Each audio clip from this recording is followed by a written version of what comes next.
اعوذ باللہ من الشیطان الرجیم بسم اللہ الرحمن الرحیم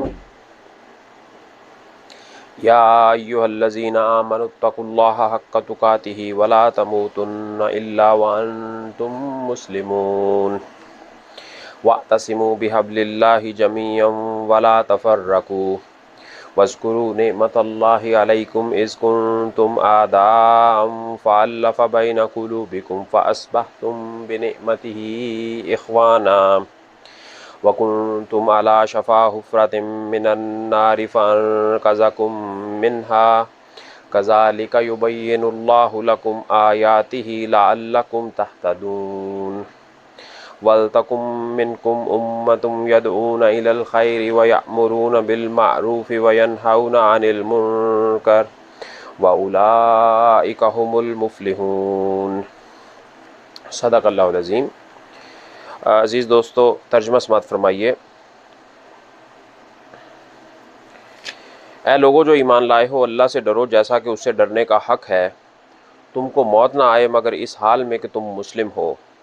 سب مل کر اللہ کی رسی کو مضبوطی سے پکڑ لو اور تفرقہ میں نہ پڑو۔ اللہ کے اس احسان کو یاد رکھو جو اس نے تم پر کیا ہے۔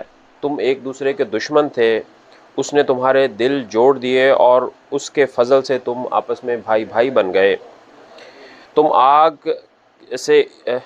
آگ سے بھرے ہوئے ایک گڑھے کے کنارے کھڑے تھے، اللہ نے تم کو اس سے بچا لیا۔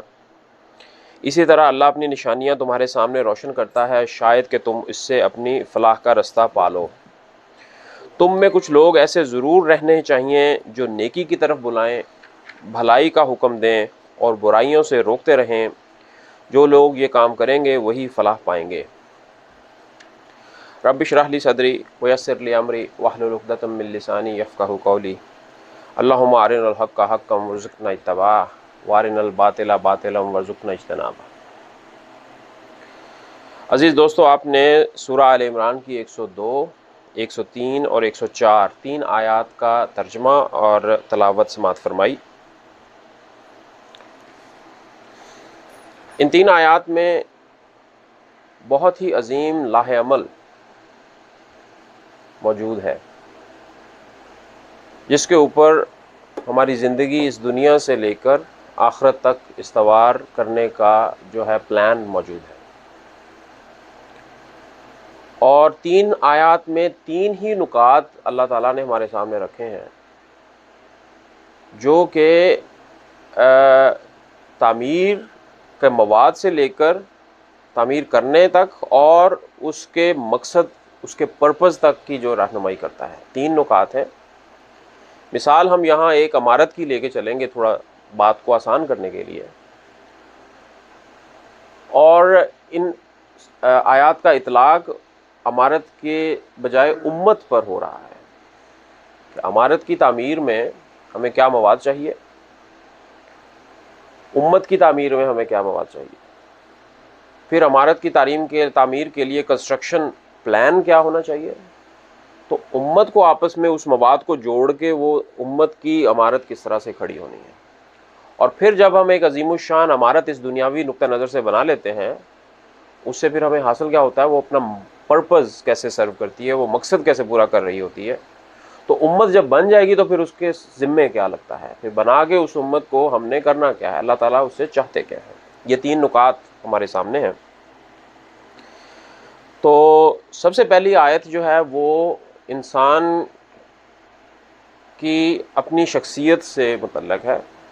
فردن فردن ہمیں اپنے اندر جھانکنا ہے اور پہلی آیت کے مطابق ہم نے دیکھنا ہے کہ ہم اپنے آپ کو کیسے بنائیں۔ تو وہ اللہ تعالیٰ فرما رہے ہیں کہ یا ایھا الذین آمنوا، خطاب جو ہے اسپیسیفک ہے۔ جو اس آیت کے سامعین ہیں ان کا تعین ہو چکا۔ ہر قسم کا انسان اس آیت کا سامع نہیں ہے، صرف وہ لوگ جو اپنے آپ کو مومن کہتے ہیں، جو مسلم کہنے والے ہیں، انہی کو خطاب کیا جا رہا ہے۔ ہم اکثر سنتے ہیں کہ ایک کسی دور میں جب کچھ لوگ آپس میں جھگڑ رہے ہوتے تھے تو قرآن کی تلاوت سن کے وہ جھگڑا بھول جاتے تھے، اس کی طرف متوجہ ہوتے تھے۔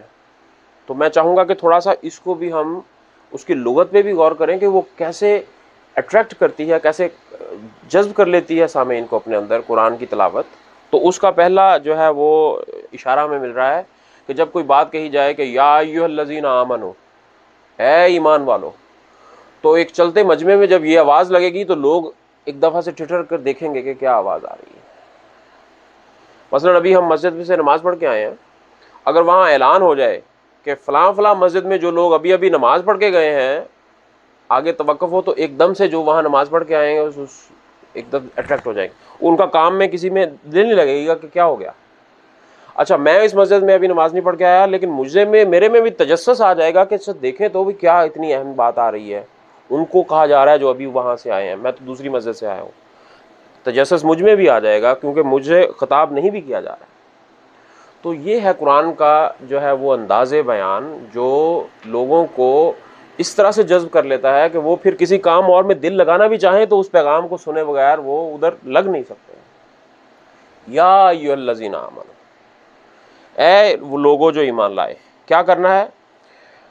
اتقوا اللہ، اللہ کا تقوی اختیار کرنا ہے، حق تقاتہ، کس درجے کا تقوی؟ اللہ کے تقوی کا جتنا حق ہے۔ ولا تموتن الا وانتم مسلمون، اور نہیں مرنا اس حال میں کہ تم مسلم ہو۔ پہلا نقطہ آ گیا۔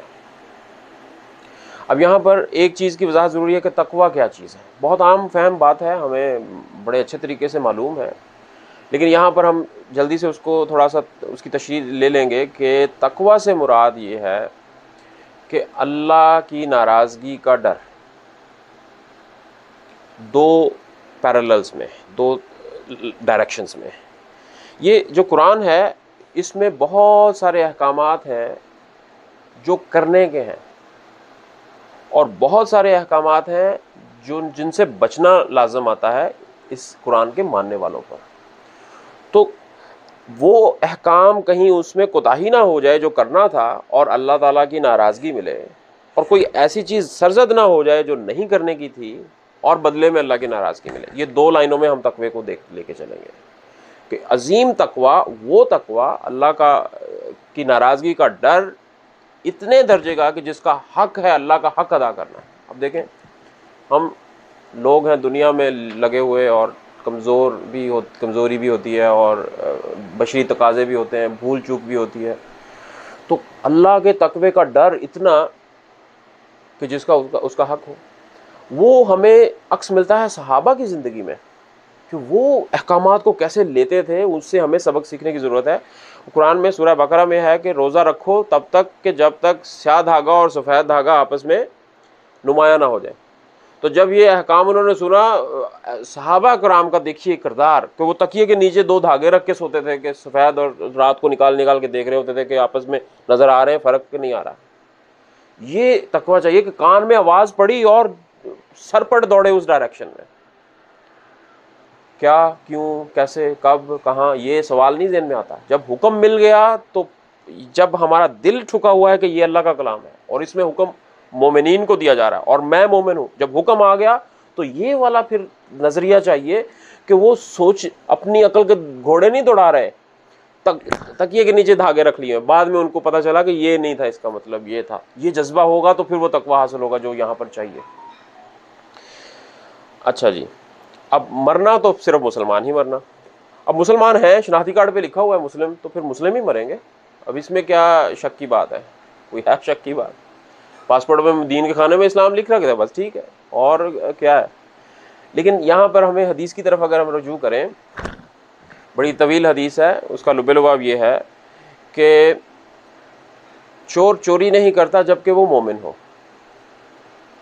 زانی زنا نہیں کرتا جبکہ وہ مومن ہو، شرابی شراب نہیں پیتا جبکہ وہ مومن ہو۔ تو اس کی اگر ہم تفسیر دیکھیں اس حدیث کی، تو تفسیر یہ بنتی ہے کہ اگر مومن سے بھی کبھی معصیت سرزد ہو جائے، ہو جاتی ہے، اللہ تعالیٰ ہمیں بخشے، اگر معصیت سرزد ہو رہی ہو تو اس لمحے وہ مومن نہیں ہوتا،